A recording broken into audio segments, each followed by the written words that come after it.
დაიბადე და გაიზარდე ნიუ-იორკში. ვთქვით, რომ ამერიკას გავაცნოთ ჩვენი ქართული ცეკვა სიმღერა. უცხოელი როგორც ცეკვავს ქართულ ცეკვას. არ გადავალთ იმიდენტობიდან ქართულს შევინარჩუნოთ და ბოლომდე ქართულს გავაქსალებთ. თუ გქონია მომენტი, როდესაც გიგრძნია, რომ ბოლომდე ვერც ქართველი ხარ, ან ვერც ამერიკელი. ამათ შემა დამისვა კითხვა ქართულად და მე გავეცე ინგლისურად პასუხი.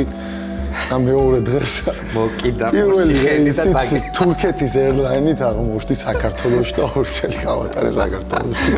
მაგ ერთი პასუხის გამო. მინდა რომ ორი გრძნობის შესახებ მომიყვე, გრძნობა როდესაც საქართველოში ჩადიხარ და გრძნობა როდესაც ამერიკაში ჩამოდიხარ. შეიძლება ეხაც რემ წავმადგეს, აი მაგას რო თვალს მოვყვა მოგესალმები თქვენ სამშობლოში.